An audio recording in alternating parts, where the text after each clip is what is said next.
रुद्रपुर गांव में शहर के बिल्डर सज्जन सिंह का पोता निरीक्षण के लिए आता है।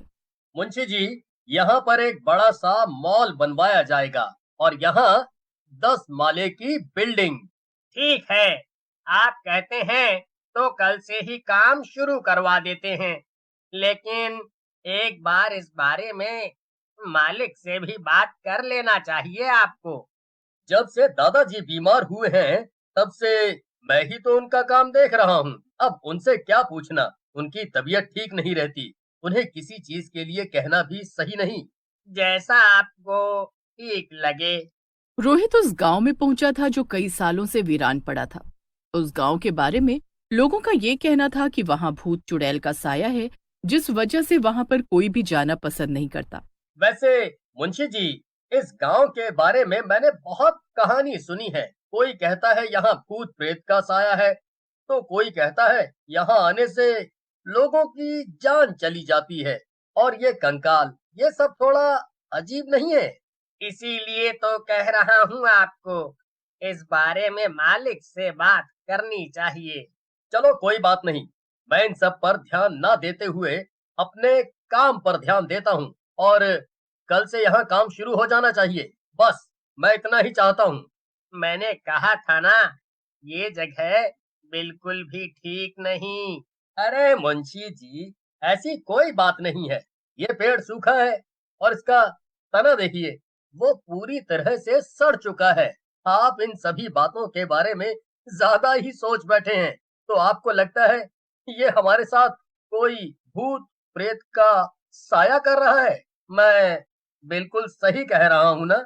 जैसा आप कहें, अभी हमें यहाँ से चलना चाहिए। वो गांव काफी वीरान था, जहां रोहित बिल्डिंग और ऐसी कई चीज बनाने वाला था जो शहर से जुड़ती। अब अगले ही दिन से उस वीराने से गांव में काम शुरू किया जाता है। रोहित को भी ऐसा लगता है कि जब तक काम चलेगा उसे वहां रहना होगा, और वहां काम शुरू कर दिया जाता है। और रोहित आसपास ही घूम रहा होता है।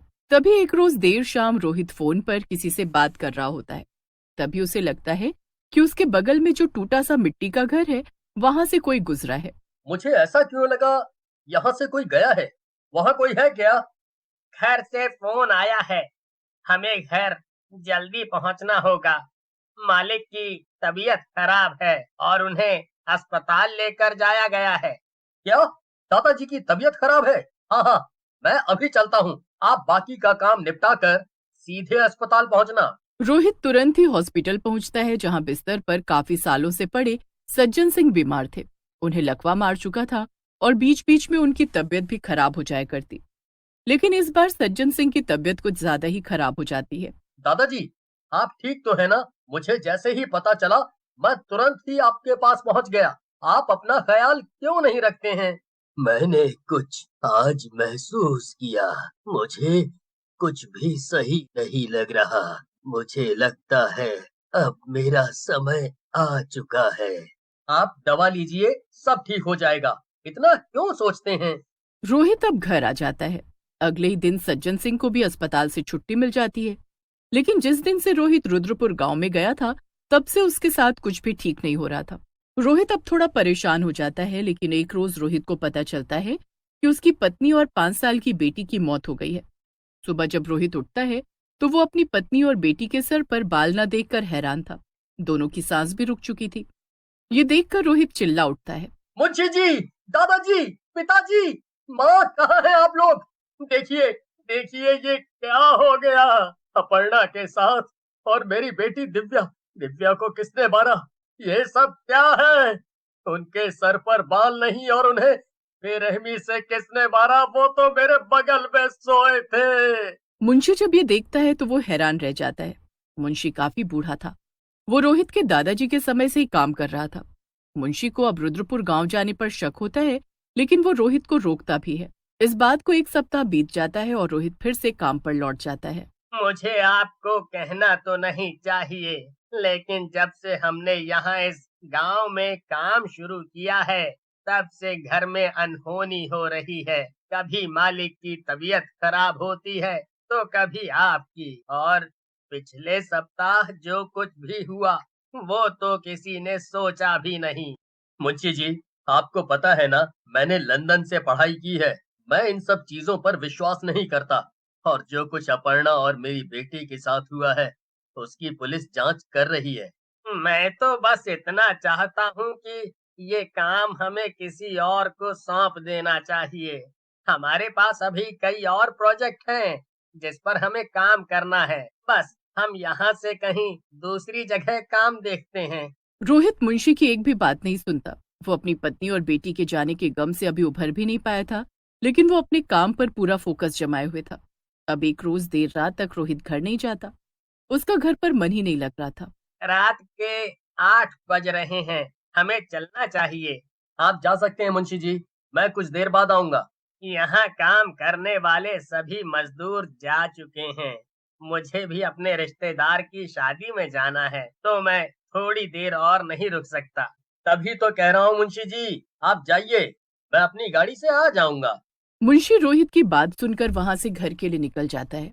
रोहित वहां बैठा अपनी पत्नी और बच्चे के बारे में सोच ही रहा होता है, तभी एक छोटा सा गया बच्चा उसके सामने से दौड़ता हुआ जाता है। उसके पीछे उसकी माँ और एक आदमी था।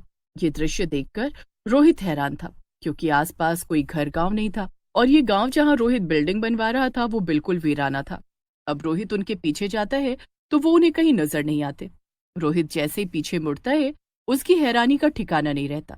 उनके सर पर बाल नहीं था, आंखें लाल थी, चेहरा एकदम भद्दा। तू आ गया, हमें तेरा ही इंतजार था। अब तू यहाँ तक हमारे कातिल को लेकर आएगा। कातिल? और मैं? भला मुझे क्या पता आप लोगों के साथ क्या हुआ। तू सज्जन सिंह का पोता है ना, जिसने इस गांव को तबाह कर दिया, इस गांव के लोगों को मौत के मुंह में धकेल दिया। हम तुझे नहीं छोड़ेंगे। अगर अपनी जान प्यारी है तो अपने दादा सज्जन सिंह को तुझे यहाँ तक लाना होगा, वरना जिस तरह से हमने तेरी पत्नी और बेटी को जान से मार दिया, उसी तरह हम तुझे भी मार देंगे। लेकिन मेरे दादाजी ने ऐसा क्या किया जो आप लोगों ने मेरी पत्नी और बेटी की जान ले ली? और आपको मेरे दादाजी क्यों चाहिए? मुझे कुछ भी समझ नहीं आ रहा। पहले दिन से जब मैं यहाँ आया, तब से मेरे साथ कुछ न कुछ अनहोनी हो ही रही है।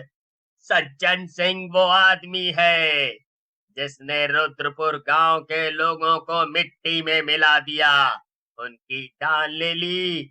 हम उनके सामने हाथ फैलाकर उनसे अपनी जान की भीख मांगते रहे, लेकिन नहीं, वो नहीं माने।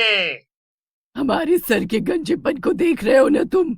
ये सारा किया धरा तुम्हारे दादाजी सज्जन सिंह का है। तुम्हारे जो पास में फैक्ट्री है, उस फैक्ट्री से आने वाली जहरीली गैस की वजह से पूरा गांव बीमार हो गया। बीमारी के साथ गांव के बच्चे बूढ़े सभी के बाल झड़ने लगे। तुम्हारी जान तो बस हम इसलिए छोड़ रहे हैं क्योंकि तुम्हारी वजह से हमें सज्जन सिंह के बारे में पता चल पाया है। सालों बाद इस गांव में जब तुमने कदम रखा तो हमारे चेहरे पर एक प्यारी सी मुस्कान आई, जिसे देखकर हमारी उम्मीद जागी। रोहित अपने दादाजी को रुद्रपुर गांव बुलाता है और रुद्रपुर गांव में सज्जन सिंह को उनका मुंशी लेकर आता है। वो जब गांव को देखता है तो उसे सारी चीज याद आने लगती है। दादाजी, आपने सालों पहले इन गांव वालों के साथ जो कुछ भी किया है, ये आज भी बदले की आग में जल रहे हैं। इन्हें मुक्ति नहीं मिली है। मेरा आपको यहाँ बुलाने का मकसद सिर्फ इतना था कि आप इनसे माफी मांगें। सज्जन सिंह जैसे ही हाथ जोड़ने ही वाला होता है, तभी एक चुड़ैल सज्जन सिंह को अपनी शक्तियों से दूर गिरा फेंकती है। कुछ देर बाद एक और शक्ति सज्जन सिंह की तरफ बढ़ती है और उसकी वही मौत हो जाती है।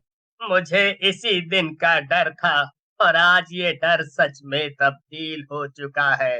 तभी तो मैं आपको समझा रहा था, यहाँ आना किसी खतरे से कम नहीं। मुझे यहाँ मेरी नियति लेकर आई, और जो कुछ दादाजी ने किया वो गलत था। इसलिए मुझे दादाजी को इस जगह बुलाना पड़ा। सज्जन सिंह की मौत के बाद रुद्रपुर गांव में मरे गांव के लोगों को मुक्ति मिल जाती है और रोहित उस गांव में अपना काम पूजा पाठ करवाने के बाद शुरू करता है और पूरा भी करता है।